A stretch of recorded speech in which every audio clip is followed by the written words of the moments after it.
Hi everybody, welcome to yet another video. So today we're looking at the Porphis PRD815. Now this is a brand new gun, only been out a few weeks, or been available for a few weeks anyway. So I was really keen to get hold of one because there's a few new guns I've got recently, and quite a few people have asked you about different things, and one of them was the starter jet, the Jet X. And I probably had about 10 different people say to me, and that's genuine, about 10 different people say to me, when are you going to get one? Are you getting one to try it? Blah, blah, blah. And I had about 30 people say the same thing about this. So this was causing quite a bit of murmuring to go on. So I've tried to get the review out as fast as I can. I've only had the gun, by the time you see this video, I've had it 9 days. So enough to get used to it and get to know it. I've used it every single day since I've had it, so it gives me a good idea of what it can do. Obviously in the future I'll bring you some other reviews and we'll put it against other things, but I wanted to get the video out quite quick because I know a lot of people are waiting to see what it's actually like. So a few things to say at the start of the video before I forget them, because otherwise I will forget them. A big thank you to Porphis, who actually sent me the gun for review and to test, see what I thought of it. So thank you to them for that. We have a discount code with Porphis as well if you're interested.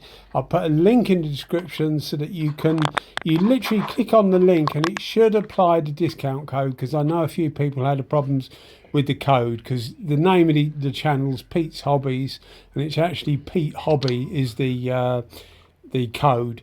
But anyway, if you click on the link, it does take you to the website and it does automatically apply the discount, and it applies to anything you buy on there effectively. So I mentioned that. There's also a company in the UK called RX Spray, which have been bringing in quite a lot of Porphis guns. I will say I'm nothing to do with them. I haven't even bought anything from them yet, although I'm sure I will do one day.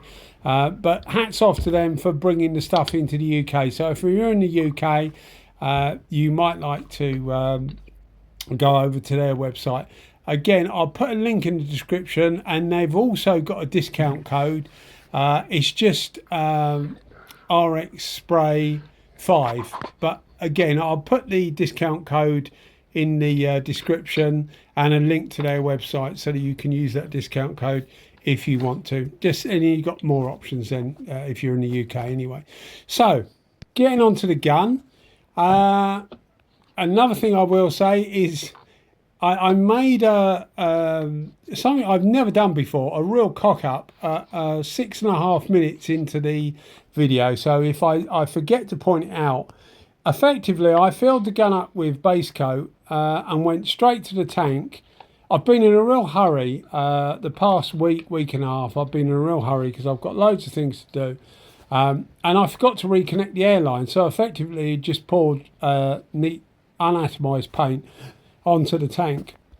I tried various ways to get around it, but in the end I had to stop, wait for it to dry or force dry it with a hot air gun, and then I sanded it down with some 800 grit so it just didn't pick up, and then we carried on. So if you see the 2 stages of the video, that's what happened. About 6.5 minutes it is.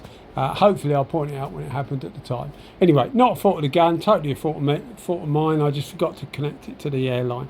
Right, so hopefully we've said everything we need to say, otherwise I will forget it, and let's get on to the gun. So the first thing that surprised me about this is it's actually different to the others in the range. I've got, well, as far as I know, I've got, well, virtually every gun in the range. There's a couple of HCLP guns I haven't got, like I haven't got the 716, but I've got the 715s and I've got the 717, I've got the 627 and the 625, I haven't got the 626, but I've got a good range. I've got the 515, the 510, all the PRD range effectively, and the others in the range as well. So I've got a good spread of Porphis guns. And the thing that amazed me with this is how it's carved its own niche into the way it performs. Now, you're seeing it with base coat, and I deliberately, as I said, left all this in because although I made a cock-up, I wanted you to see the start of the spraying. Because what is really apparent with this gun, when you're using it with base coat, and I've used it with waterborne base coat, and I've used it with solvent base coat, the stuff you see in the video now is actually solvent base coat. Porphis tell me that this gun is designed to work with waterborne paints better. The internals of the gun have been upgraded to last for a long time when subject to constant use with waterborne paints. Because what can happen over time, you get corrosion. I've seen Sarters like it, I've seen Iwatas like it, where they use with waterborne paints a lot, and you just see them, literally the metal just corrodes away, because it's normally aluminium, and once the anodizing, the coating breaks down, it is then subject to corrosion, and you just normally get this white paste. Each time you clean the gun out or use it, you just use a little bit more metal in there. And I've literally seen, you know, where the tip screws in on Sarter guns, where the base of the tip is, a big like hole effectively where it's just worn it out. Anyway, this is the mistake I made. I literally forgot to hook it up, and I thought, well, I'll hook it up, see if I can blow it around. Sometimes you can blow it around. Total mess. So I ended up having to heat it all up and get it dry, although it's about 32 degrees Celsius when I was doing this, but I dried it off and sanded it, and we started again, and you'll see at the end of the video it looks fine. Anyway, back to the gun, which is why we're here after all. As I was saying, at the start of the video, you'll see that there's the tank has been primed, and we go over it with some base coat. Now, this gun gives you the most even distribution of particles I have ever found. It's superb as far as the distribution goes. So it is completely uniformed. So it is brilliant. It will be brilliant for more complex colours, candies, and things like that. I've used it with waterborne base coat, and it performs just as well. Although I modify the way I do it, and it would depend what material you're using. You know what waterborne base coats you're using, but I find that normally I need to come away a little bit. So I on like stuff like this, solvent base coats, I'll probably be about 6 inches, 150 mil away, maybe 7 inches, 175 mil. But with waterborne, I'll normally come back to 8.5 inches, you know, 225 mil, something like that. And it just seems to work better. And I did the same with this as well, but the actual uniformity of the pattern is absolutely superb. Even when you look at a spray out of it, you'll see how little overlap there is. On a lot of spray guns, you will get an area on the outside of the wet pattern. So the main wet pattern will be in the middle, or you know, top and bottom. And then it starts to feather out where there's not so much material, not so much paint, and this gives such a defined line between what's wet and what isn't. It's just really good at laying stuff down evenly. It really is. So that was the first thing I noticed about it. Another thing I noticed about it is the pattern actually looks quite wet, and it is relatively wet, but it's not a particularly fast gun. I've tried it against the 715, and I'll do a more detailed video at another time, but the PRD715 is a faster gun than this. So whether this actually suits you or not will depend on what you want. Again, I've been told by Porphis that the main use for this, they see anyway, is for waterborne clear coats, which are slowly becoming more usable, although in the UK they're virtually impossible to get. Otherwise I would have got some to try it. But I've been using it with solvent base coats, and it works, solvent clear coats, and it works really well. it's as I say, it's different to things like the 715. So it's not as fast as the 715. It's faster than the 717. It's just different. It's more unique. Now, one of the things about this gun is that you will notice compared to the other Porphis guns is it's a lot more expensive, or relatively, quite a bit more expensive, probably 50% more expensive. And I was left thinking, are people going to want to pay that sort of money? And I can assure you, for the sheer ease this gun lays material down, it is worth it. It's going to be a good multi-purpose gun. As I say, for base coat, it's absolutely excellent, and for clear coat, it's really good. It's up there with the 717 and the 715. I don't think it's better. Not for the solvent clear coat that I use. Maybe for waterborne, but it's certainly up there with it. And considering I put the 717 as my top base coat, top clear coat gun, then it's obviously by definition a superb clear coat gun. But I just found that its use for base was absolutely superb. But it's the uniformity of the pattern that got me, and it's different to the other guns. So I think Porphis have been really clever, and all credit to them as well, because what they've done is they've designed a gun effectively from scratch, because it is different to the other guns, and the way the front end is done is completely reconfigured. Now, I did an unboxing video, so if you're interested in how what makes the gun tick more, then I'll put a link in the description to the unboxing video, and that will give you a better idea of how it differs to the 6 series and the 7 series in construction. But as I say, they've carved out a niche for this gun that it seems to be between the rest in the PRD series, which, as I say, hats off to them. They've redesigned it, and they've certainly got it right. Some manufacturers sometimes redesign something and they just don't get it right, but they have certainly got it right. It just surprised me how different it is to the rest in the range. I thought it would be the same. To be honest, I thought it'd be the same as a 715, and maybe just atomized a little bit finer. But it's quite different in it. As I say, the pattern is different. The speed of it is different. It's a good compromise between fast and the slower speeds of the split tip guns, and it just performs really well. It has a huge fan. I mean, the fan is about 12-13 inches, and that's 12-13 inches of usable fan. As I tried to say, maybe I didn't make it particularly clear, but when you look at the pattern of this, you will see the difference between the wetness of the pattern and no material at all. So on the outside of the pattern is very small.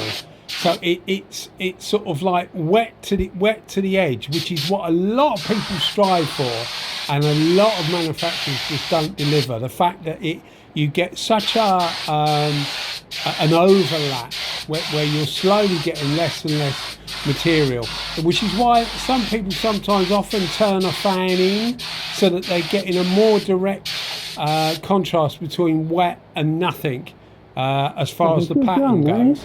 So they've certainly done that successfully. But if you want a huge pattern that's wet, this is going to be absolutely ideal for you. Of course, you can turn it in if you want to. Perfectly capable of doing that. But I found it. I like to use my guns fully open, and I found it absolutely perfect to use fully open for base coat and for clear coat. The only time I made the pattern a little bit smaller, I left the fan fully open, but on the laying the base coat for this, I had it on 2 turns out for the first 2 coats. Then I had my mistake where I just poured neat paint over the side of the tank for a laugh or whatever, which was actually really annoying. It sounds quite funny now, but I was absolutely fuming because the whole idea of rushing, not rushing, it's probably the wrong word, but wanting to get on with a job, and then it ends up your mistake ends up costing you a lot more time. It's just so counterproductive. It just makes you so mad.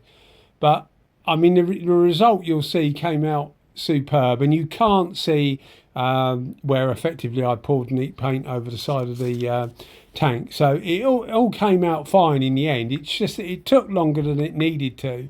And as I say, I was really enjoying the gun, and then it just takes the edge off it for you because of my mistake, effectively.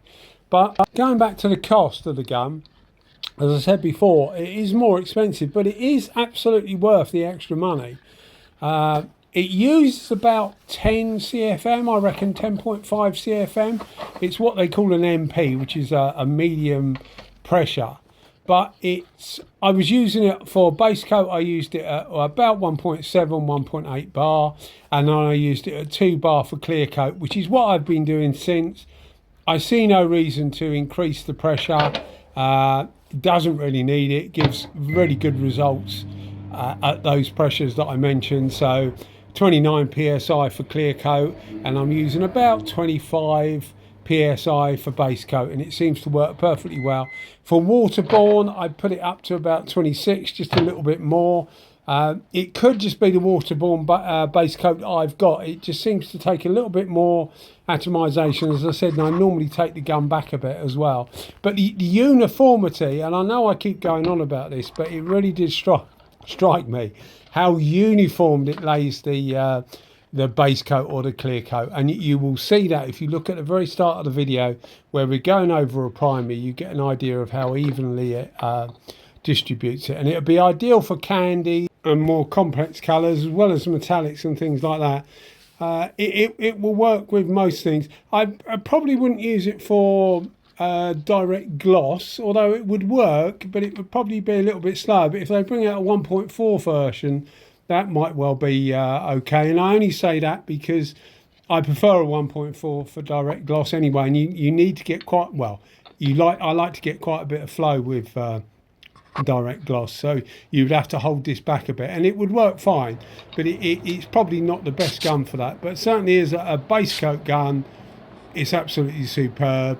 And as a clear coat gun, it's absolutely excellent. It's right up there with the 717 in my opinion. Or as I said, although as I said before, it's totally different. So, well, not totally different, but quite different the way it goes about it.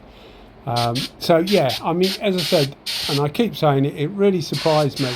As far as build quality, you see what I mean about the pattern there? There's very little different. It's either wet or dry on the edge. So there's no, there's no sort of like long overlap, which a lot of people hate because you're getting a drier edge. Well, that's all gone. It's all gone. All credit to them, the way they've actually gone about making this the way it is. And as I say, it's totally been redesigned at the front, so they have actually designed it to do exactly what it's doing.